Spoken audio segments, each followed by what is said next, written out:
Ayo, what the deal, my people? You know who it is. It's the Don Tony Teflon Cha, and I'm back at you with another one. And this one, we taking it all the way back. We doing it old school style, you know what I mean? With me right here in front of the camera. Me with the drink in the hand, doing it like I used to do. So, that's how we gonna rock this video, and that's how we gonna get it next. So this video is how A Song of Ice and Fire will end, part 3. Now, in part 1, I told you, things aren't exactly what they seem. And I used the wall for an example to explain to you that exact point. And I told you that the wall was built by the others. And I told you that everything connected to the dragons kill White Walkers. Even Valyrian steel swords. And I said that before the show showed that. And you can check the date on the video if you don't believe the Don. Now, in part 2, I talked about Jon Snow and the old Kings of Winter. So now what I'm going to do right here for you is I'm going to bring both of those parts together in part 3. And to do that, we must talk about the old man in the tree. And yes, I mean Blood Raven or Brynden Rivers. Now, this is a guy who has survived all the books, from Dunk and Egg all the way through A Song of Ice and Fire. So, for that reason alone, we must believe that he is a very important person. Yet, we do not know much about this character. So, I'm going to try to take what we have and figure out, let's say, his master plan, or what he has to do, or what he really wants to do, because the story that has been put forth to me, as I told you before, things aren't always what they seem. Seems like bullshit to me. Now, we are led to believe that Bran Stark, this boy, who is privileged, gets turned into a cripple. His family gets wronged. His family gets killed. And now he learns that he has a guardian angel sitting in a tree who has sat there all these years just to guide his little ass to him, so he could teach him the things he needs to teach him to become the last green seer and then just die.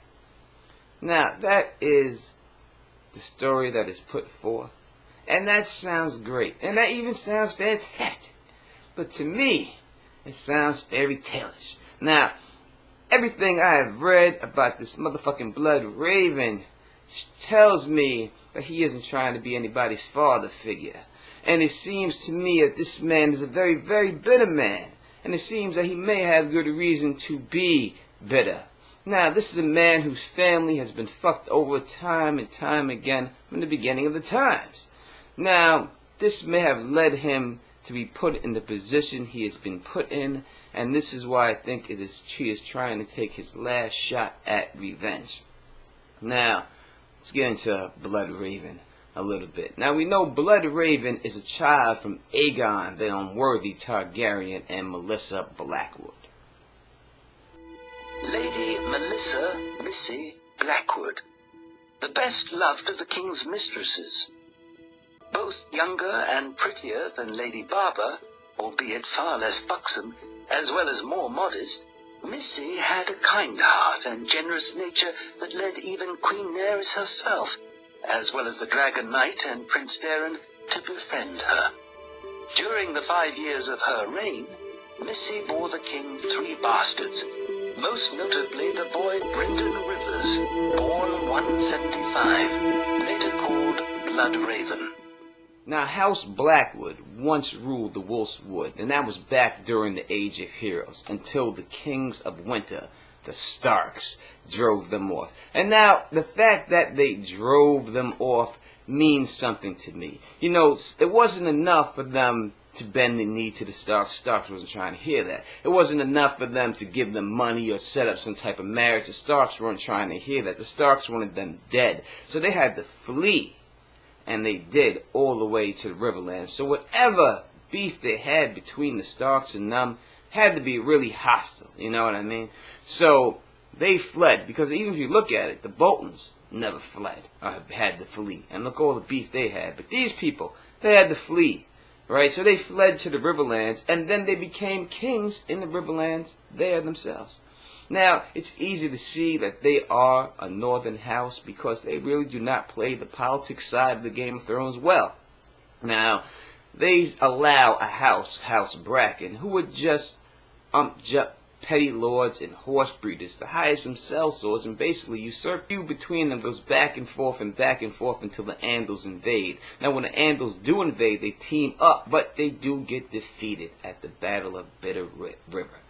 And House Bracken after that took the faith of the Seven and it supposedly poisoned the weirwood tree at Ravenhall.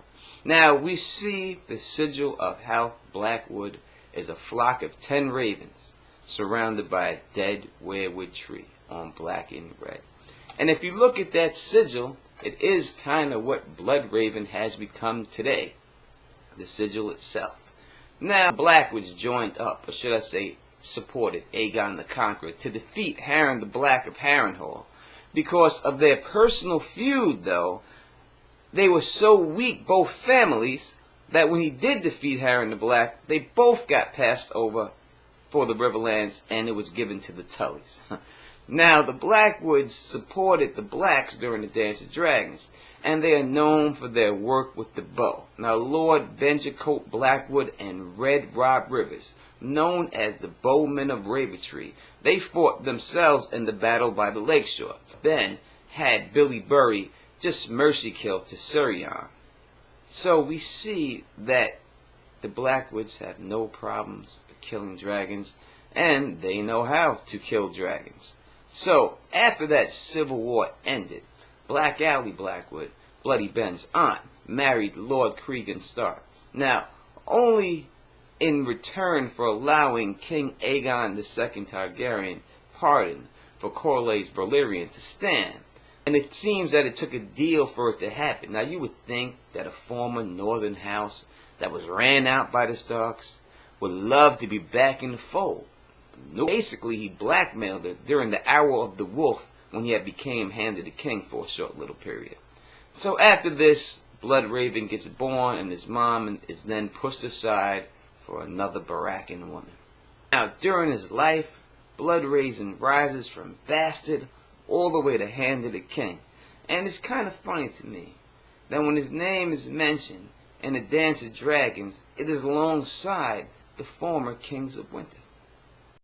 Their footsteps echoed through the vaults as they made their way between the rows of pillars.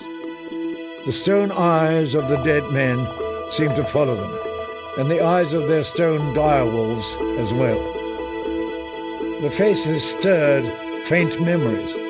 A few names came back to him, unbidden, whispered in the ghostly voice of Maester Luwin. King Edric Snowbeard, who had ruled the north for 100 years. Brandon the Shipwright, who had sailed beyond the sunset. Theon Stark, the Hungry Wolf. My namesake, Lord Bran Stark, who made common cause with Casterly Rock to war against Dagon Greyjoy, Lord of Pike, in the days when the Seven Kingdoms were ruled in all but name by the bastard sorcerer men called Bloodraven. Now, Bloodraven was never trusted. He was never known to be merciful. And from what I've seen in his lifetime, he has been called Kinslayer. And he has been blamed for sicknesses and droughts. Now, if he had something to do with them, it is unknown. But we also know he does have magical abilities. And we have seen him glamour himself in the Dunk and Egg stories. And here you have the good Sir Maynard Plum. Egg's ears pricked up at that name. Plum? Are you kin to Lord Viserys Plum, sir? Distantly, confessed Sir Maynard, a tall, thin, stoop-shouldered man with long, straight flaxen hair. Though I doubt that his lordship would admit to it. One might say that he is of the sweet plums, whilst I am of the sour. Plum's cloak was as purple as name, though frayed about the edges and badly dyed. A moonstone brooch big as a hen's egg fastened it at the shoulder. Well done, sir! Dunk whirled. Through the rain, all he could make out was a hooded shape and a single pale white eye. It was only when the man came forward that the shadowed face beneath the cowl took on the familiar features of Ser Maynard Plum. The pale eye no more than the moonstone brooch that pinned his cloak at the shoulder. Plum guided him across the yard. This close, there was something queer about the cast of Ser Maynard's features. The longer Dunk looked, the less he seemed to see. So I surmise. He showed the ring to Maester Lothair, who delivered him to Butterwell, who no doubt pissed his breeches at the sight of it and started wondering if he had chose the wrong side, and how much Bloodraven knows of this conspiracy. The answer to that last is quite a lot. Calls a great council in King's Landing to discuss the disputed matter of succession. Now, Aenys Blackfyre wanted to participate in this peacefully, and Bloodraven did say yes, you can have safe conduct over him. But we know that Bloodraven is a snake in a goddamn grass. Or it's due to the fact that once Bittersteel has escaped, either or, as soon as Aenys arrives to the capital, he is arrested by the Gold Cloaks and then beheaded in the Red Keep under the order of Bloodraven. Council then chooses Maekar's son to succeed him, and that is Aegon V Targaryen, whose first act was to arrest Bloodraven for the murder of Aenys. Now, Bloodraven, imprisoned in the black cells, argued that he had sacrificed his whole honor and everything else he had done good, and it was all for the realm. But Aegon wasn't trying to hear that shit. And the only thing he gave him was the option of taking the black instead of death. And Brynden then accepted that. "I was not born blind," he reminded them. "When last I passed this way, I saw every rock and tree and whitecap, and watched the grey gulls flying in our wake. I was 35 and had been a maester of the chain for 16 years. Egg wanted me to help him rule, but I knew my place was here. He sent me north aboard the Golden Dragon and insisted that his friend Sir Duncan see me safe to Eastwatch. No recruit had arrived at the wall with so much pomp since Nymeria sent the watch 6 kings in golden fetters. Egg emptied out the dungeons too, so I would not need to say my vows alone. My honor guard, he called them. One was no less a man than Brynden Rivers. Later, he was chosen Lord Commander." "Bloodraven," said Darien.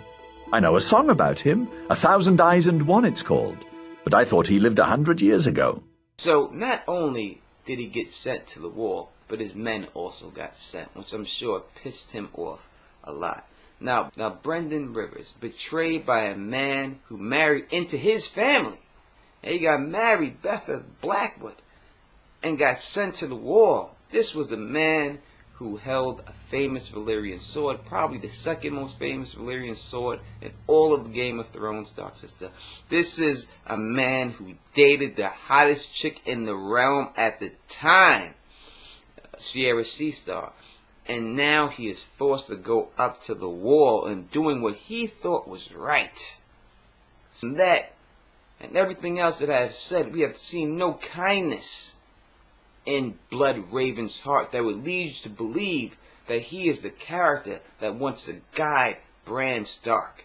Nothing that I have said has shown him to be caring in any way for anything other than himself. So we don't have anything to tell what happened to Bloodraven while he was at the wall or when he disappeared.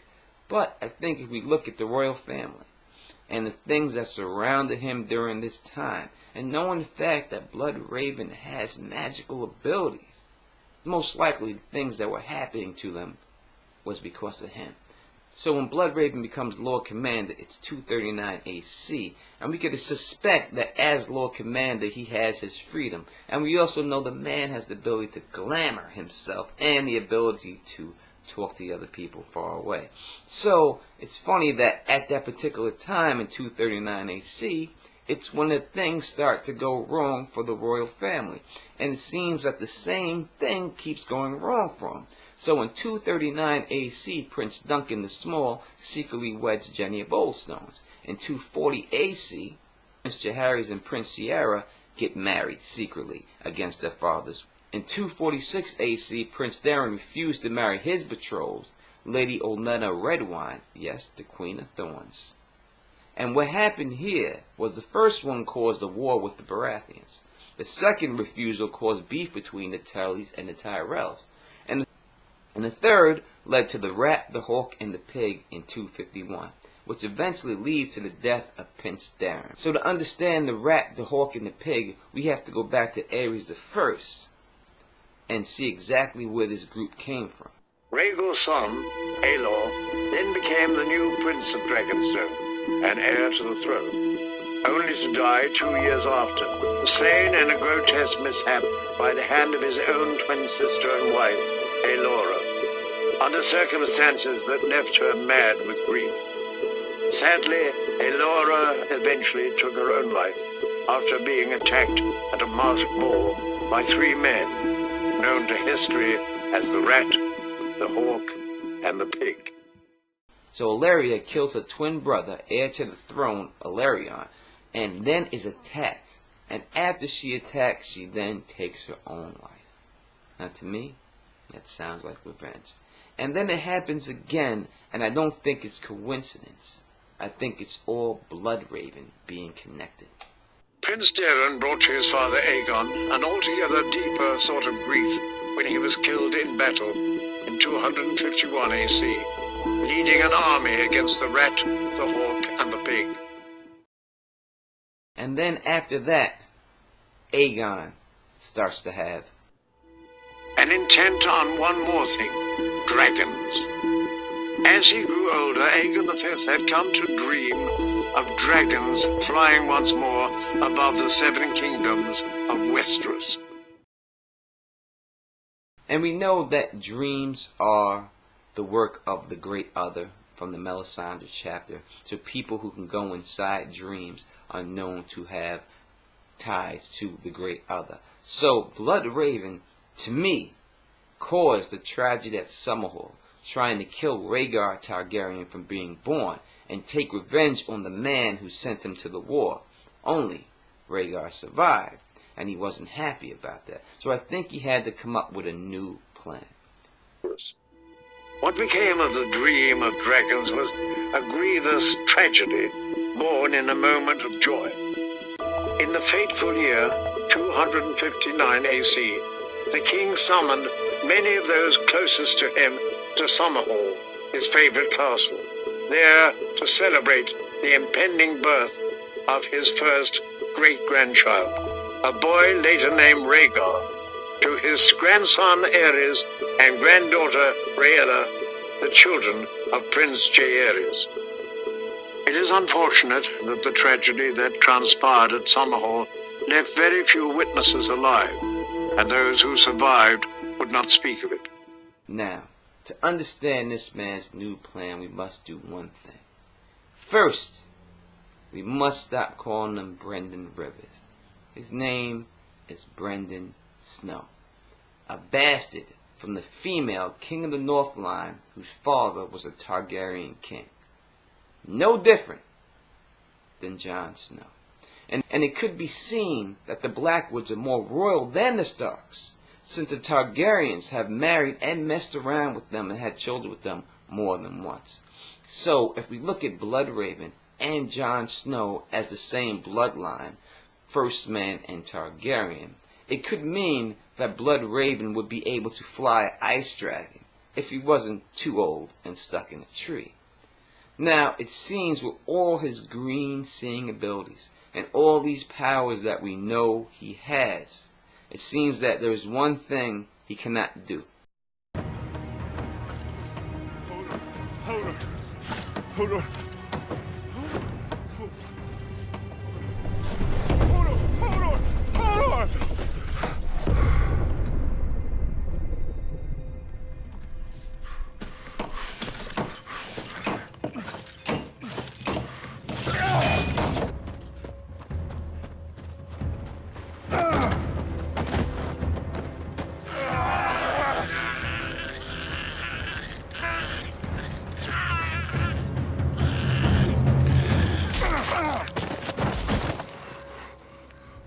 think that Blood Raven wants to take over Jon Snow so he can be young again and lead the White Walker army in a victory over Westeros.